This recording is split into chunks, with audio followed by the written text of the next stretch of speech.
আসসালামু আলাইকুম ওয়া রাহমাতুল্লাহি ওয়া বারাকাতুহু। প্রিয় দিনী ভাই ও বোন, কখনো কি মনে হয়েছে সবাই এগিয়ে যাচ্ছে, শুধু আপনি আটকে আছেন?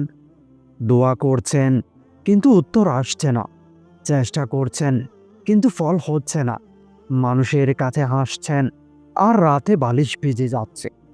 আপনি কাউকে বলেন না, কারণ কেউ বুঝবে না। শুধু আল্লাহকে বলুন, ইয়া আল্লাহ, আমি ক্লান্ত, আর পারছি না। আজ আমি আপনাকে একটি সত্যি কথা বলবো।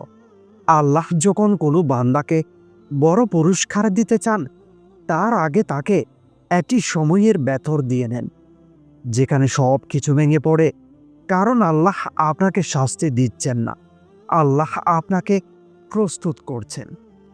আজকের ভিডিওটিতে আমি জানাবো 7টি এমন সংকেত, যেগুলো দেখা গেলেই বুঝবেন আপনার কষ্টের অধ্যায় শেষের দিকে, আর আপনার জীবনের নতুন দরজা খুলতে যাচ্ছে।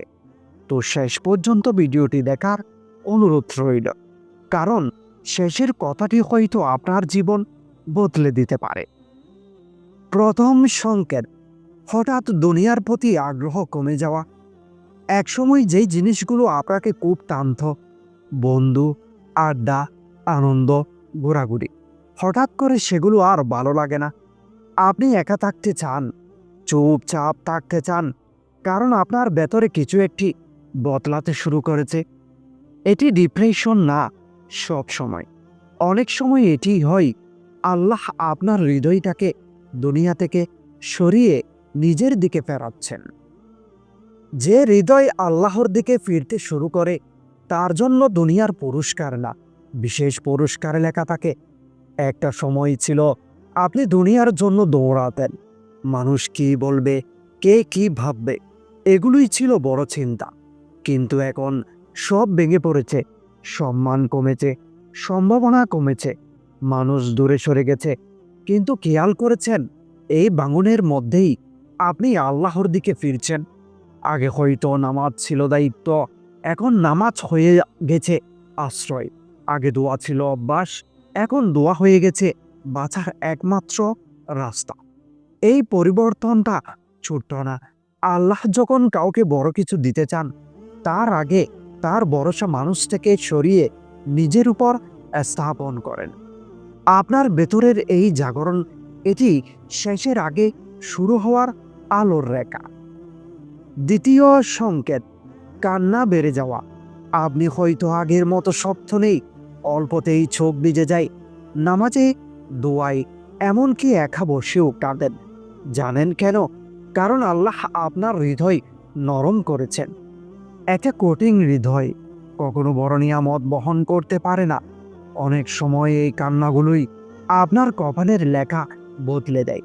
আপনি ভাবছেন, আমি দুর্বল হয়ে যাচ্ছি, আসলে আপনি আল্লাহর কাছে কাছাকাছি হয়ে যাচ্ছে।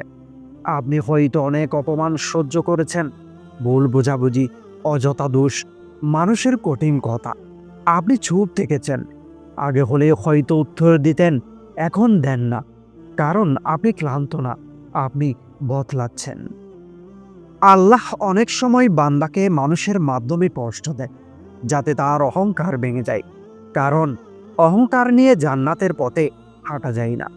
আপনার চরিত্রটা পরিষ্কার হচ্ছে, আপনার অন্তরটা নরম হচ্ছে। এটাই সেই প্রস্তুতি, যেটি বড় পুরস্কারের আগে দরকার হয়। তৃতীয় সংকেত, হঠাৎ কিছু দরজা বন্ধ হয়ে যাওয়া। যেই কাজটি আপনি খুব চাইছিলেন, হয়নি। যেই মানুষটাকে ধরে রাখতে চেয়েছিলেন, চলে গেছে।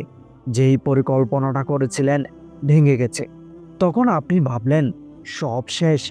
কিন্তু অনেক সময় আল্লাহ আপনাকে বঞ্চিত করেন না, আল্লাহ আপনাকে রক্ষা করেন। আপনি যেই দরজাটা খোলার জন্য কাঁদছেন, হয়তো তার পেছনে আপনার ক্ষতি লেখা ছিল, তাই আল্লাহ বন্ধ করেছেন। কারণ সামনে আরেকটি দরজা আছে, যেটি আপনি এখনো দেখছেন না। আপনি প্ল্যান করেছিলেন এভাবেই জীবন যাবে, কিন্তু হলো না। চাকরি হলো না, সম্পর্ক টিকল না, বিদেশের সুযোগ গেল, ব্যবসা দাঁড়ালো না। আপনি ভাববেন, আল্লাহ কেন এমন করেছেন? কিন্তু একটি কথা মনে রাখবেন, আল্লাহর পরিকল্পনা যখন কার্যকর হয় তখন আপনার পরিকল্পনা টেকে না, কারণ আপনার চিন্তা সীমিত। আল্লাহর হিকমা অসীম। অনেক সময় তিনি আপনার স্বপ্ন ভাঙেন, কারণ তিনি আপনাকে এমন কিছু দিতে চান যা আপনি কল্পনাও করেননি। এই বাগনটাই অনেক সময় নতুন গল্পের শুরু। চতুর্থ সংকেত, হঠাৎ দোয়ার প্রতি টান তৈরি হওয়া। আগে দোয়া করতে ইচ্ছে করতেন না, এখন অকারণে হাত উঠে যায়, রাতে ঘুম ভেঙে যায়, মন চাই আল্লাহর সাথে কথা বলতে। এটি সাধারণ কিছু না। হাদিসের অর্থ অনুযায়ী যখন আল্লাহ বান্দার দোয়া কবুল করতে চান তখন তিনি বান্দাকে দোয়া করার তৌফিক দেন। মানে আপনাকে ডাকা হচ্ছে, হঠাৎ দেখলে ফোন কম বাজে, কোচ নেওয়ার মানুষ কম গেছে, আপনার দুঃখের সময় পাশে দাঁড়ানোর মানুষ নেই, আপনি একা। কিন্তু এই একাকিত্বই আপনাকে ছিনিয়েছে। আল্লাহ ছাড়া সত্যিকারের কেউ নেই। যেই বান্দা একা থাকতে শিখে সেই আল্লাহর সাথে থাকতে শিখে, আর যে আল্লাহর সাথে থাকতে শিখে তার হারানোর কিছু থাকে না। আপনার একাকিত্ব শাস্তি না, এটা বিশেষ প্রশিক্ষণ। পঞ্চম সংকেত, একের পর এক পরীক্ষা আসা। আপনি হয়তো বলছেন, সমস্যা কেন শেষ হচ্ছে না? একটা শেষ না হতেই আরেকটা। এটি অনেক সময় শাস্তি না, এটি স্তর, লেভেল বাড়ানো। যেমন পরীক্ষা ছাড়া কেউ পাশ করে না, তেমনি বড় নিয়ামতের আগে বড় ধৈর্য লাগে। আল্লাহ আপনার সহ্য শক্তি বাড়াচ্ছেন, কারণ তিনি আপনাকে এমন কিছু দিতে যাচ্ছেন যা আগের আপনি সামলাতে পারতেন না। আপনি অনেক কাঁদেন, রাতে সিজদায়, চুপচাপ বিছানায়, কারো সামনে না, শুধু আল্লাহরই সামনে। কিন্তু একটি বিষয় খেয়াল করেছেন, কান্নার পর বুকটা হালকা লাগে। এটি খুব বড় ইশারা, কারণ আল্লাহ যখন বান্দার দুঃখ গ্রহণ করেন তখন তার হৃদয়ে ভার কমিয়ে দেন। হয়তো সমস্যা এখনো আছে, কিন্তু আপনি আগের মতো ভেঙে পড়ছেন না। এটাই শক্ত হওয়ার লক্ষণ। মানুষ কমে যাওয়া, হঠাৎ দেখলে যাদের আপনি নিজের ভাবতেন তারা নেই, বন্ধু দূরে, আপনজন বদলে গেছে, আপনি একা হয়ে গেছেন। জানেন কেন? কারণ আল্লাহ আপনাকে মানুষের উপরে নির্ভরশীলতা থেকে নিজের উপরে নির্ভরশীলতায় আনছেন।